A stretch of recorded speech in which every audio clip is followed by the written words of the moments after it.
약 20년 전에 그 한 1996년 한 60세의 다소 이른 나이로 작고하신 분이 계신데요. 그 뉴저지에 있는 듀류 신학교의 조직 신학 교수였던 이정영 교수님께서 주변성, 그 marginality라고 하는 제목을 가진 그의 책에서 자신을 비롯한 모든 아시아계 미국 이민자들은 주변인, 즉 marginal people이라고 주장하였습니다.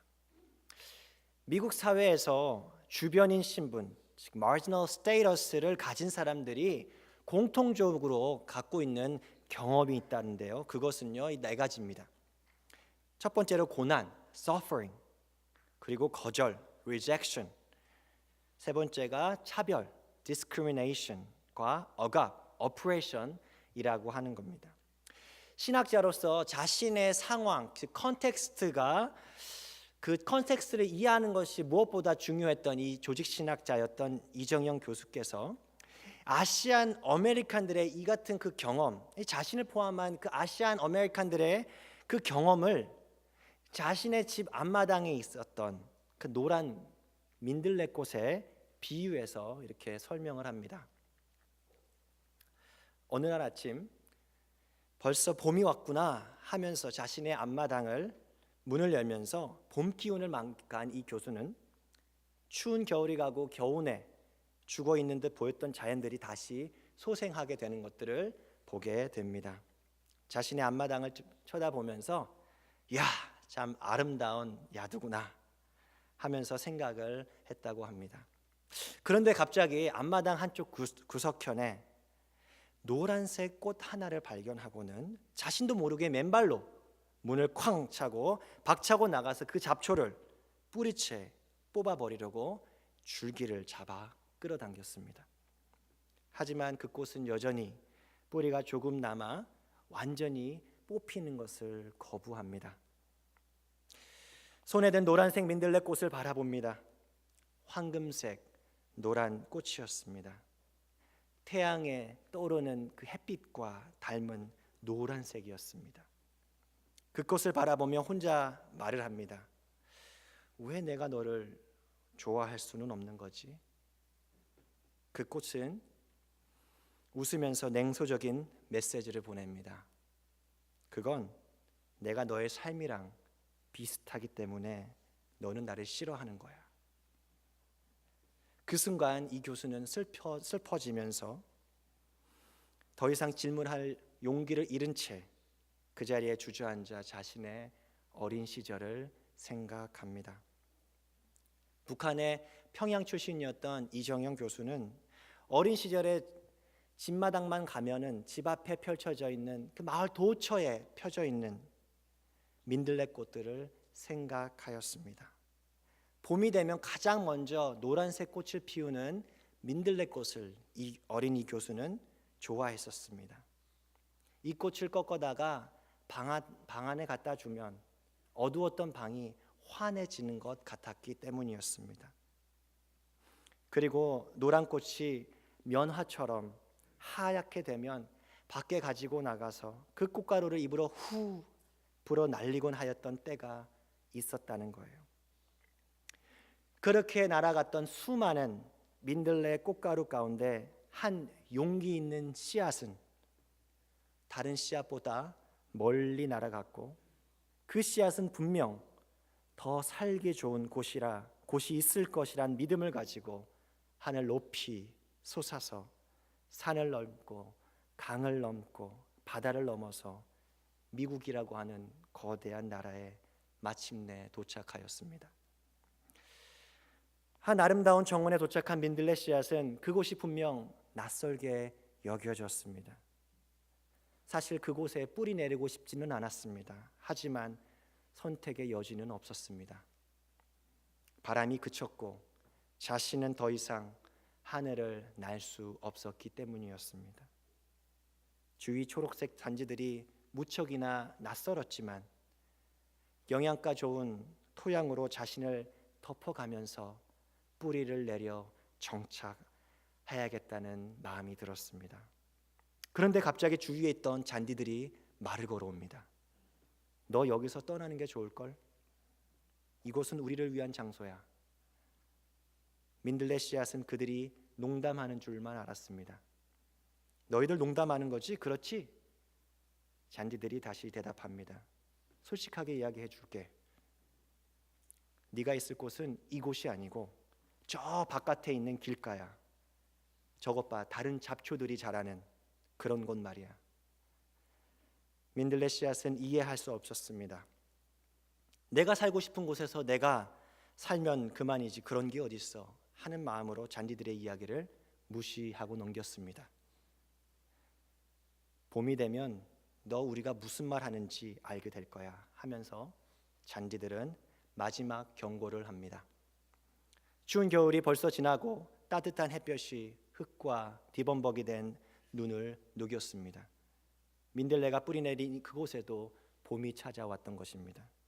여전히 그 집 야드의 잔디들이 아직 겨울잠을 자고 있는 동안에도 민들레는 부지런히 땅속에 뿌리를 내립니다. 다른 식물들보다 더 빨리 싹을 틔울 작정이었기 때문이었습니다. 그 누구보다도 더 열심히 일하고 더 오래 일하였습니다. 그 새로운 땅에 자신의 존재를 증명이라도 하고 싶었습니다. 다른 식물들과 잔디들이 느지막이 일어나 겨우 초록색 잎을 피울 때 민들레는 이미 떠오르는 태양을 닮은 환한 노란색 꽃을 피어냈습니다. 그 넓은 야드에서 유일하게 가장 먼저 핀 자신의 노란색 꽃이 이 민들레는 뿌듯하기만 합니다. 그 정원의 주인을 기쁘게 하기에 충분하다고 생각했습니다. 하지만 그 정원의 주인이 자신을 보고는 불이 나게 달려와 자신을 뽑기 시작하는 것을 보고는 그는 깨닫습니다. 내가 피운 꽃이 마음에 들지 않는가 보구나. 그 주인은 이야기합니다. 작년에 분명히 잡초들을 다 뽑았는데 또 났네. 힘을 다해서 민들레를 뽑아내려 하지만 여전히 뿌리가 조금 땅에 남아 있습니다. 주인은 그냥 포기하고 내버려 둡니다. 그리고 뽑힌 민들레 꽃은 길거리에 던져져 버립니다. 그때 잔디들이 얘기합니다. 지난 가을에 분명히 이야기했지. 네가 있을 곳은 저곳이라고. 이곳이 아니란 말이야. 꺼지라고. 하지만 자신의 뿌리가 절반이나 뽑혀버린 민들레는 어디에도 갈 수가 없습니다. 그러면서 생각합니다. 하나님께서 분명히 내가 이 땅에 정착해서 살도록 부르셨다고 하는 그 믿음을 잃고 싶지 않았습니다. 그래서 스스로에게 이야기합니다. 그래, 이전보다 더 열심히 일해야만 해. 더 깊이 뿌리 내리고 더 열심히 노력해서 정말 크고 아름다운 꽃을 피워야겠어. 그러면 주인이 좋아할 거야. 이번에는 정말 자신이 있었습니다. 하지만 그 주인은 다음에 핀 그 꽃을 보고는 더 화가 났고 나는 정말 네가 다시 보고 싶지 않아 하면서 다시 있는 힘껏 민들레를 뽑아 버렸습니다. 더 많은 고난을 당하면 당할수록 더 깊이 뿌리를 내렸습니다. 고난을 당하면 당할수록 그 민들레의 믿음은 더 굳세져 갔습니다. 불굴의 의지로 꿈을 이룰 수 있도록 하나님께서 그 땅에 살게 하셨다는 그 믿음 말입니다. 그리고 나서 생각해 보니까 주인이 자신을 싫어하는 이유가 자신의 꽃이 노란색이라서 그런 줄 알고 그 다음에는 꽃을 피우지 않기로 결심합니다. 그랬더니 그 애에 정말 신기하게 주인이 자신을 뽑아버리지 않았던 것입니다. 하지만 얼마 가지 않아 민들레는 자신이 행복하지 않다는 것을 깨닫게 됩니다. 자신의 존재의 의미를 잊어버렸기 때문입니다. 잔디와 같이 보이고 싶어서 부단히도 노력했지만 불가능함을 발견합니다. 그리고 깨닫습니다. 노란색 꽃을 피우지 않는다는 것은 내가 살 가치도 없는 거 아니겠어? 단 몇 주를 살더라도 난 크고 환한 태양빛을 닮은 노란 꽃을 피우고 수백 개의 씨앗을 이곳에서 날려보내는 그 꿈을 난 포기할 수 없어. 그 민들레는 꿈을 꾸었고 그 꿈속에서 한 남자가 나와서 그 노란색 꽃을 뽑아 손에 들고 있었습니다. 그 남자는 에이시안 아메리칸, 노란색 남자였고 그 역시 꿈을 꾸었고 그 꿈에서 그는 민들레였습니다. 여러분, 이 이야기를 들으면서 어떤 기분이 드시는가요? 우연히 이 땅에 날아와 뿌리 내렸던 그 민들레처럼 우리가 살아가고 있지는 않습니까? 여러분, 우연이라고 말하고 있는 그 인생 속에 담긴 우리를 향한 하나님의 계획하심은 도대체 무엇이었을까요? 세상 사람들은 그것들을 우연이라고 말합니다.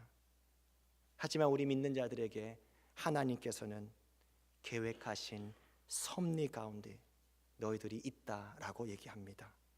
여러분은 둘 중 가운데 무엇을 더 신뢰하고 있습니까?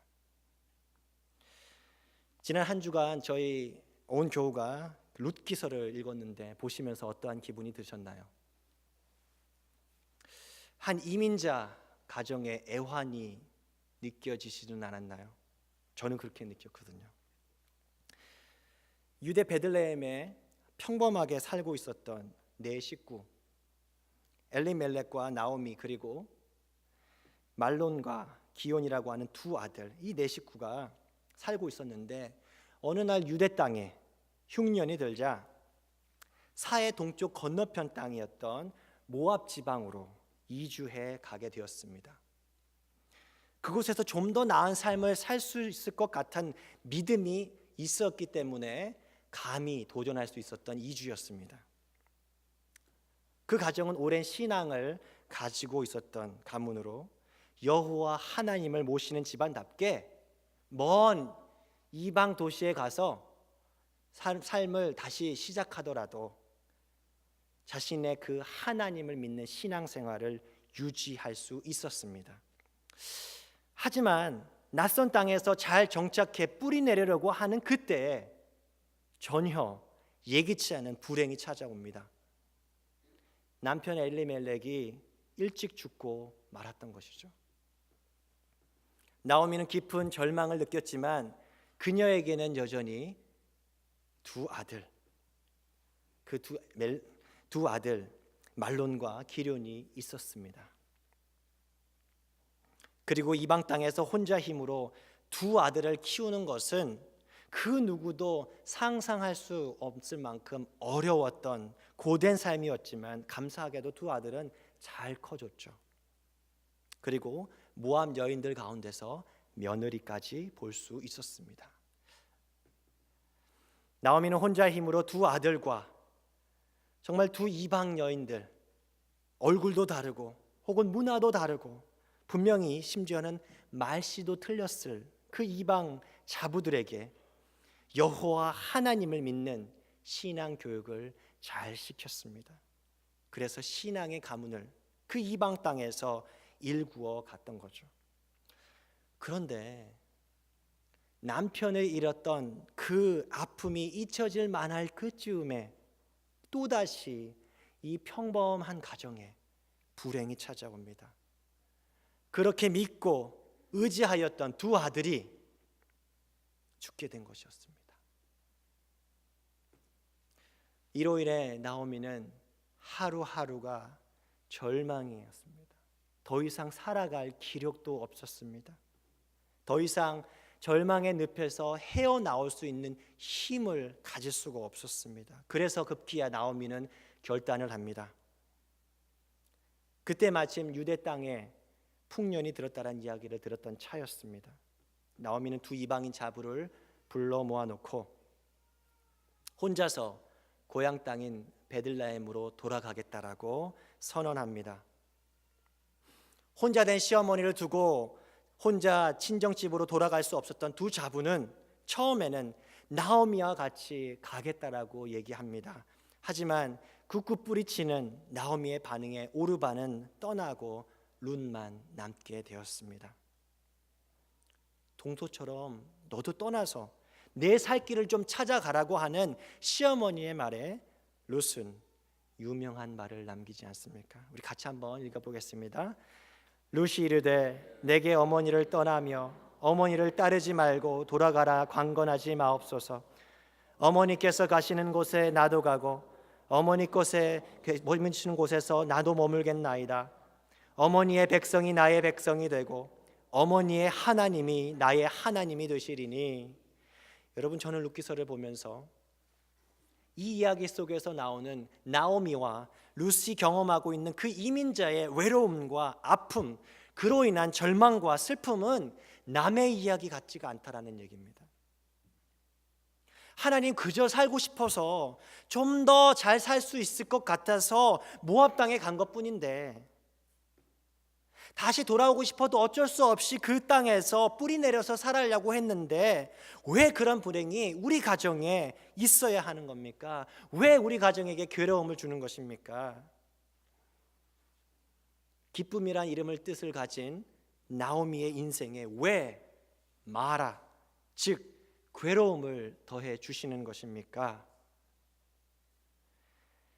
자신에게 닥친 불행 속에 하나님의 뜻이 있을 거라는 것은 머릿속으로는 잘 이해하지만 마음속으로는 선뜻 받아들일 수 없는 불완전한 자신의 신앙과 삶 속에 끊임없이 왜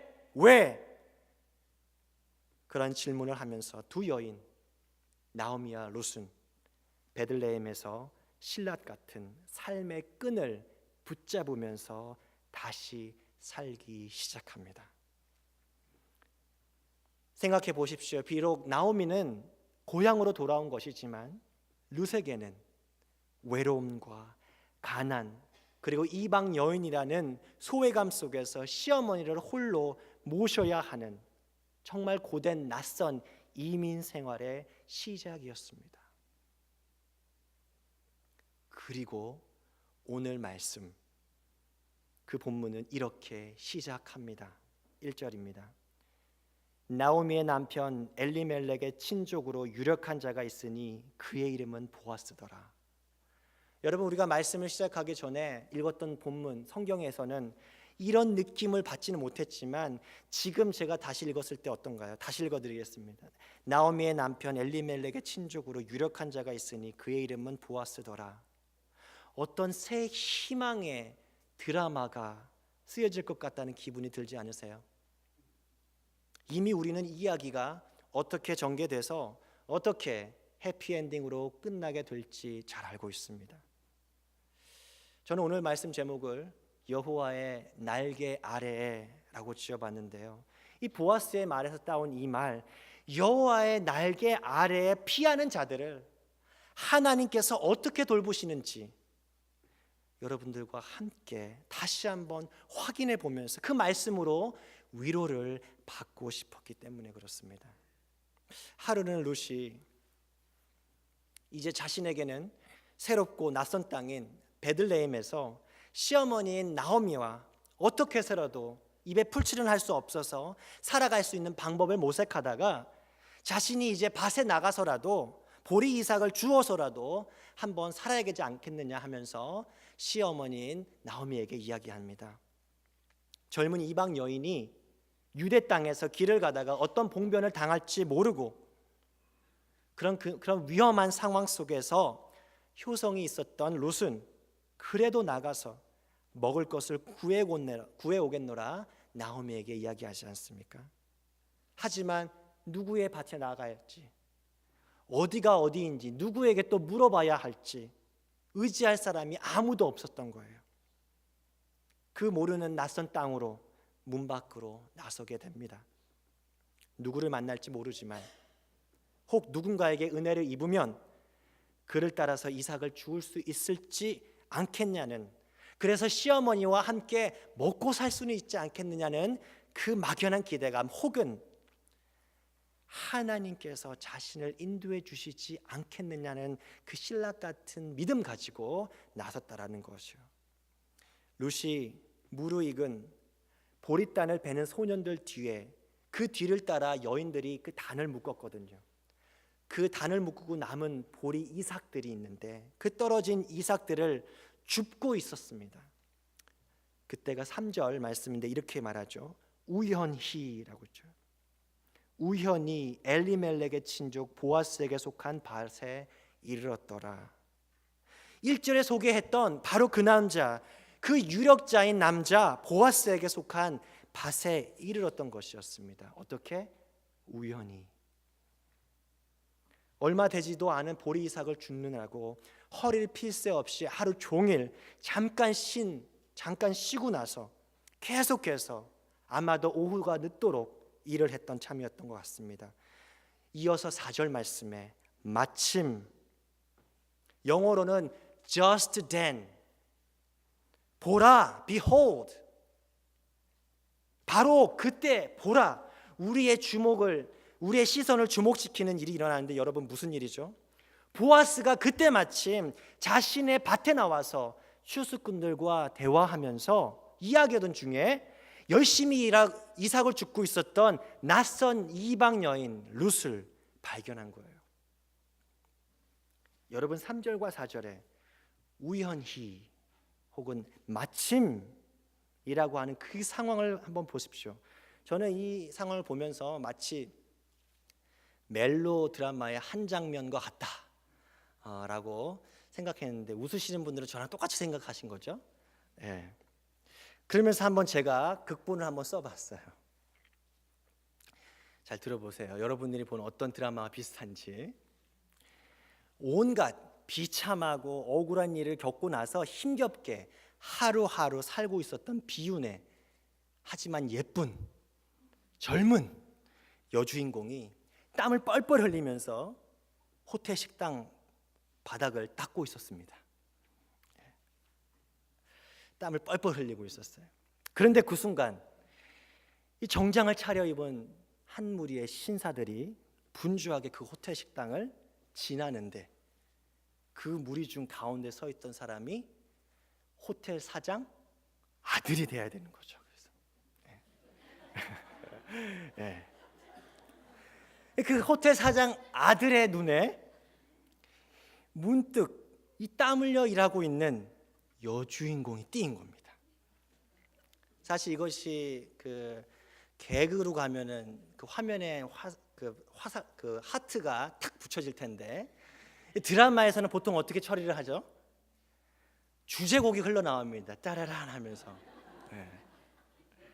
그리고 슬로우 모션으로 그 남자가 여자를 우연찮게 바라보는 그 순간에 그 여자의 그 땀 흘려 일하는, 남들이 보면 별로 안 예쁠 수 있는 그런, 하지만 주인공이기 때문에 항상 예쁜 그 얼굴에 그 모습이 은은하게 처리되어서 보여주는 그 순간, 드라마를 시청하는 입장에서는 이제 드디어 이제 그 여주인공의 고생은 끝났다. 드디어 남자 주인공과 이 여자 주인공이 만났구나 하면서 이 고생 끝 행복 시작을 기대하면서 딱 거기서 끝나고 다음 편을 기대하십시오 하는 그러한 드라마를 생각해 보았다는 거예요. 여러분 어떠세요? 여러분 드라마 속에서 남자 주인공과 여자 주인공이 우연히 만나나요? 그런 적은 없습니다. 우연히 따로따로 살아가는 것 같지만 어떠한 순간에 그 스치듯 지나가는 그 만남은 그 작가의 철저한 연출의 결과라는 사실이에요. 비록 그 두 남자와 여주인공은 알지 못했습니다. 하지만 치밀한 작가의 연출 가운데 만남이 이루어졌고, 그 만남은 비운의 여주인공이 이전에 수많았던 그 고통의 시간 동안에는, 그 시간을 겪을 때에는 감히 생각해 보지도 못했던 만남이었다라는 거예요. 보통 멜로드라마의 주제가 보통 그렇죠. 그때 그 만남의 순간에 여자는 알 수 없지만 보는 시청자들은 알죠. 왠지 모를 희열을 느끼는 거죠. 룻이 우연히 보아스의 밭에 들어간 것도, 또 하필 그때 마침 보아스가 밭에 나와서 하루 종일 그 잠깐 쉰 틈, 그때 올 수도 있었는데 그때 오지 않고 한참 일하고 있을 때 와서 룻을 발견한 것도, 오늘 2장 시작하기 전 1장 22절에서 나오미와 며느리 룻이 비참한 몰골로 모압 생활을 정리하고 베들레헴으로 돌아왔을 때, 그때 마침이 유대 지역에서 보리를 추수하는 때인 것도, 시간 속에 유한한 삶을 살아가는 이 두 사람, 우리를 위로하시기 위한 시간을 초월해 계시는 하나님의 섭리하심이었다라는 것을 말해주는 것은 아닐까요? 왜 하나님께서 우리에게 고난을 허락하시는지에 대한 말씀은 다음 기회가 있을 때 더 나누기로 하고요. 오늘은요, 그렇게 힘겨운 삶을 살고 있던 자신에게 은혜를 베풀어 주었던 그 보아스를 향해서 롯이 왜 자신에게 은혜를 베풀어 주십니까? 나는 이방 모압 여인인데 왜 나를 도와주세요? 하냐고 물었을 때 보아스가 했던 그 대답에 초점을 맞추어서 생각해 보기 원합니다. 2장 11절 12절 말씀 다 같이 읽어보겠습니다. 보아스가 그에게 대답하여 이르되 내 남편이 죽은 후로 내가 시어머니에게 행한 모든 것과 내 부모와 고국을 떠나 전에 알지 못하던 백성에게로 온 일이 내게 분명히 알려졌느니라. 여호와께서 내가 행한 일에 보답하시기를 원하며 이스라엘의 하나님 여호와께서 그의 날개 아래에 보호를 받으러 온 내게 온전한 상 주시기를 원하노라 하는지라. 여호와께서 오늘 우리에게 말씀하고 계시는 그 소망의 메시지는 나 여호와 하나님의 날개 아래에 피하라. 그것이 너희 피조물된 모든 인간들의 궁극적인 복이라는 것을 말씀해 주고자 한다는 거예요. 시편 2장 12절 후반부에 여호와께 피하는 모든 사람은 다 복이 있다라고 얘기합니다. 우리가 생각하고 있는 그 복 딴 데서 찾을 수 없어요. 오직 여호와의 날개 아래에 피할 때만 찾을 수 있게 되는 줄로 믿습니다. 룻기 1장 1절에서 룻의 이야기는 사사들이 치리하던 때에 라고 하면서 시작하고 있는 것을 우리는 보게 됩니다. 사사기의 이야기 속에서 어떤 일이 있었습니까? 분명히 하나님께서 그들을 애굽 땅에서 인도해 주셨음에도 불구하고 끊임없이 우상을 섬기며 자신의 행복을 그 우상들이 챙겨줄 것 같아서 하나님을 버리고 이방 우상을 섬겼던, 도덕적으로 타락하기를 밥 먹듯이 하는 하나님의 당신의 백성들이 변절하는 변절하는 이야기와 대비되는 이야기가 오늘 룻기에서 펼쳐진다라는 거 아닙니까? 더 이상 유대 땅이 아니었습니다. 모압 지방에서였어요. 이방 여인 룻의 이야기를 통해서 나 여호와께 피하는 사람은 누구든지 관계없이 나의 구원 사역의 역사에 쓰임받는 복을 누리게 될 것임을 가르쳐 주고 싶어 하셨다라는 얘기입니다. 남편을 잃고 무자식의 시어머니를 모시며 살아야 했던 이방 여인 룻, 그리고 남편과 두 아들이 죽는 순간 자신의 모든 꿈도 사라지고 절망의 괴로움으로 하루하루 살아야 했었던 여인 나오미, 이 두 여인의 비참한 불행으로 시작했던 룻기는요, 4장 17절 마지막에 그의 이웃 여인들이 그에게 이름을 지어주되 나오미에게 아들이 태어났다 하여 그의 이름을 오벳이라 하였는데 그는 다윗의 아버지인 이새의 아버지였더라. 이스라엘 역사의 전무후무한 위대한 왕으로 오늘날까지 추앙받고 있는 그 다윗의 증조모와 그 증조모의 시어머니가 되는 영광으로 룻기는 끝을 맺고 있다고 하는 사실입니다. 자신에게 닥친 끔찍한 고난 앞에서 꿈을 잃어버렸을 때 자신의 친정 부모도 고국도 아닌 시어머니가 섬기는 그 여호와 하나님의 날개 아래에 피하려고 했던 이방 여인 룻을 하나님께서는 결코 버리시지 않고 품어 안아 주셨다라고 하는 사실입니다. 증손자뻘인 그 다윗이 이러한 증조모의 신앙을 물려받았는지는 모르겠지만 특이하게도 다윗은요, 힘겨운 시간들을 보낼 때마다 거듭해서 자신의 시를 통해 여호와의 날개라는 이름을 쓴다는 사실입니다.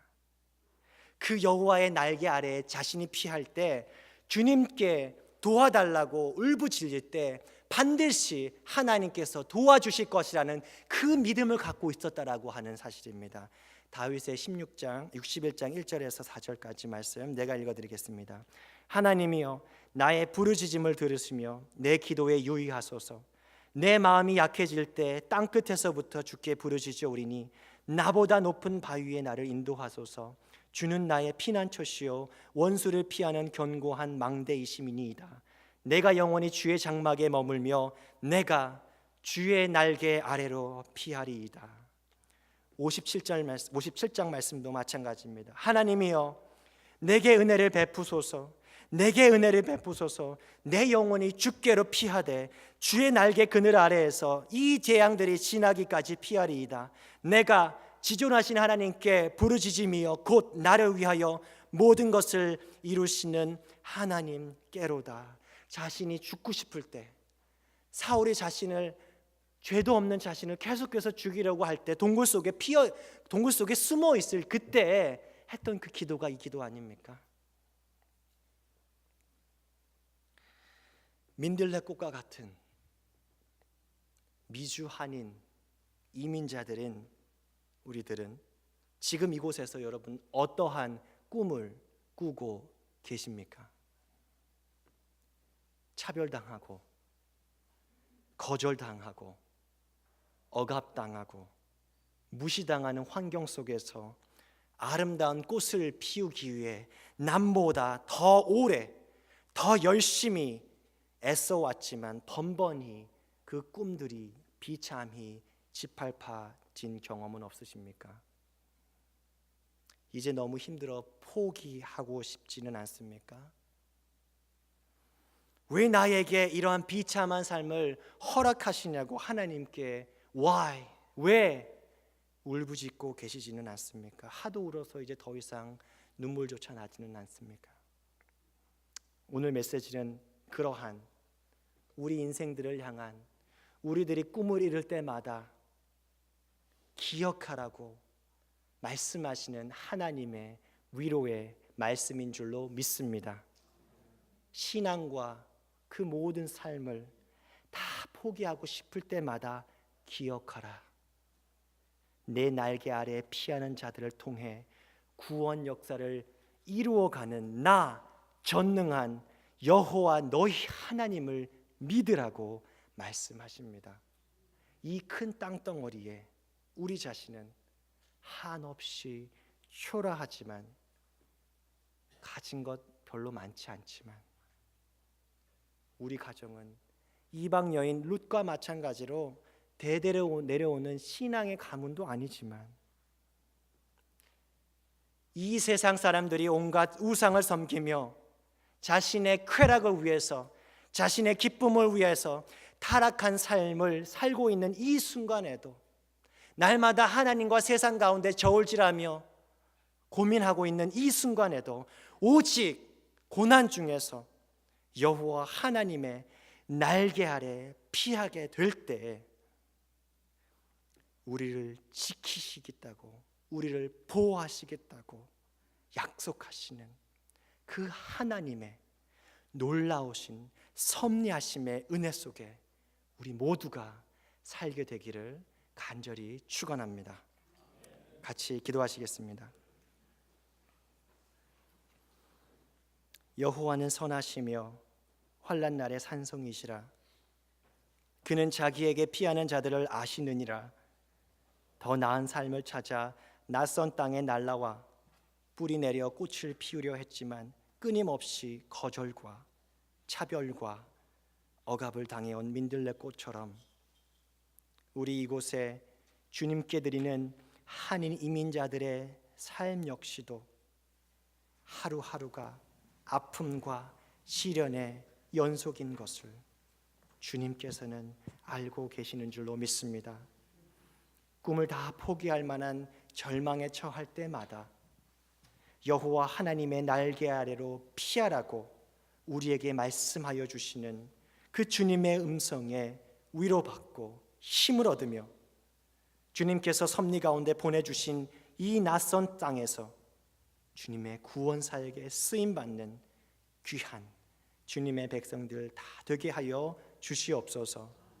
예수 그리스도의 이름으로 기도드립니다. 아멘.